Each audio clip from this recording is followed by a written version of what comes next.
You're watching Tennessee Titans today. I am Tom Downey, and unfortunately, we are getting blasted, you know where, by our Giants channel here at Chat Sports. This month only, the new subscribers is 27 versus 222. Look, it's the Giants. They're a bigger channel. I get all that. Let's at least make up some ground. After all, Tennessee's the better football team compared to New York. We're going to preview the game, but if you want post-game reaction, if you want free videos all throughout the week and year and month and season, off-season, hit that big red button and subscribe right now.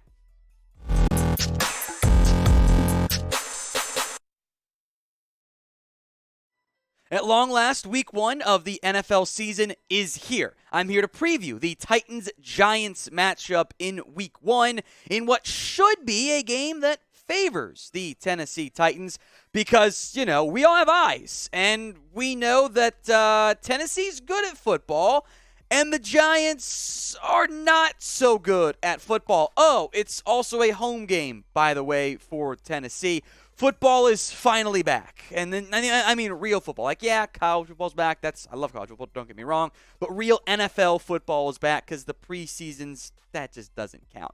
So if you are excited for football to be back, and if you want Tennessee to win in week 1, like the video, because it is proven and backed by science that if you like the video, Tennessee's more likely to take down the Giants in week 1. All right, let's get into some keys to victory plus some injury stuff here. The number one thing, and what I'm most worried about for this Titans roster overall, is the offensive line. Taylor Lewan's a great left tackle. When healthy, Ben Jones, Nate Davis can handle things at center and right guard. I'm not worried about them. Right tackle and left guard, too, with Aaron Brewer beating out Jamarco Jones, are the red flags for me. Nicholas Petit-Frere was a third-round pick out of Ohio State. He played left tackle last year for the Buckeyes. It wasn't very good. Right tackle in 2020, 2019, in some smaller sample sizes, those guys played better. Or he played better at that spot. He was named the starter over Dylan Radins, which is a pretty big red flag for Radins himself. I do think there could be the possibility of a short leash at right tackle if Nicholas Petit-Frere does not fare that well. We'll see about Kayvon Thibodeau's injury. He's been a bit banged up, Azeez Ojulari as well. So not a brutal matchup week 1, but you can bet the Giants are going to try to pick on Petit-Frere at right tackle. The Titans have made their decision. They typed in their NPF for Nicholas Petit-Frere. You can do the exact same thing, though. Pick a right tackle. Type in DR for Dylan Radins or NPF for Nicholas Petit-Frere. All right, my next key to the game, the secondary, right? Come on, Daniel Jones, as a refrain I'm going to repeat multiple times this year, he sucks. I'm sorry. We've seen Daniel Jones play several years in the NFL. It's never been good. Now, we're going to do some injury notes on Elijah Molden and Lonnie Johnson here in a little bit. But this Titans secondary, young and talented, even without Harold Landry benefiting things from a pass rush perspective.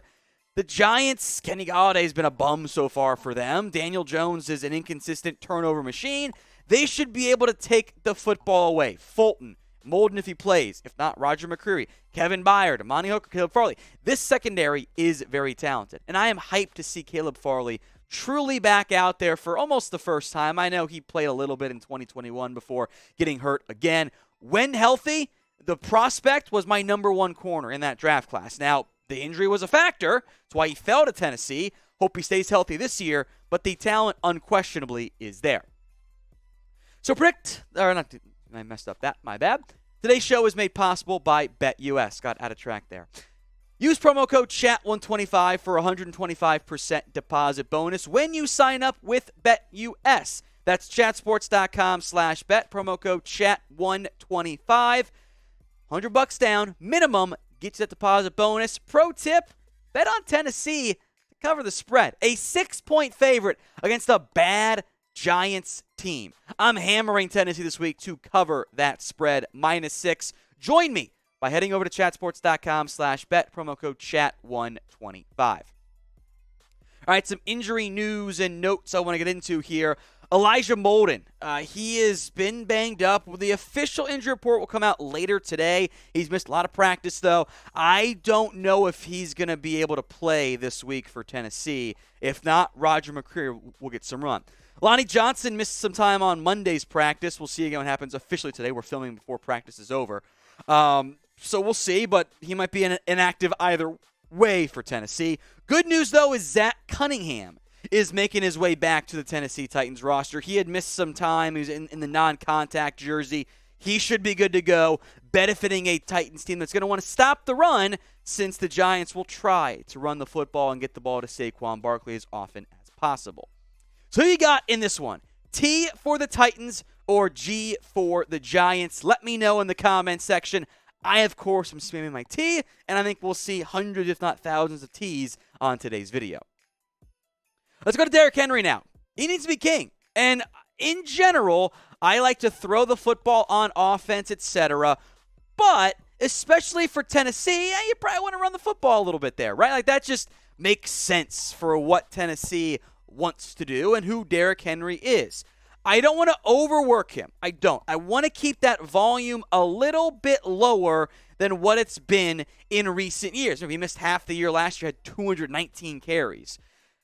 I want him to average around 4.5 to 5 yards per carry. So a little bit more efficient than last year. I want to keep him under 300 carries this year. My goal is Henry thrives in the first quarter, second quarter. Tennessee's up big in this game. And in the second half, they give Derrick Henry a breather, even if that upsets some fantasy owners out there.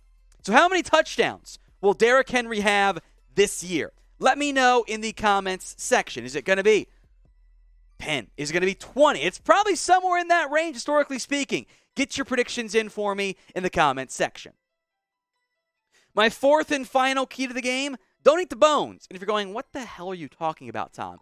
Do you remember those old KFC commercials where they announced their boneless chicken line and they had the actors eating the food and going, oh my God, I ate the bones. Eating the bones is a phrase I like to use for screwing up when you did something really bad. And against the Giants, don't screw it up. They are not a good football team. Tennessee is a good football team. So come out prepared, come out ready to have success, and don't screw up. The way the Giants win this game is if Tennessee beats themselves, if they eat the bones. So don't do that to open up the NFL season. After all, only the Giants franchise would run a quarterback sneak on 3rd and long from their own 4-yard line, because I know it's a new regime, but I don't want anyone to ever forget that, because that was an all-time, okay, this regime is not going to work out at all, and it's a new one. But that roster is still not very good. So again, week 1, Giants and Titans. Titans are a 6-point favorite. With that in mind, predict the score for me of the Titans-Giants game. I got Tennessee winning by 10 points. I'm going to go 27 is my score prediction for Tennessee. 27-17. A bit of a lower scoring affair. I think Tennessee handles New York with ease. They get at least one takeaway. Henry goes for 100 yards. I got Tennessee 27-17. Let me hear your score predictions in the comment section.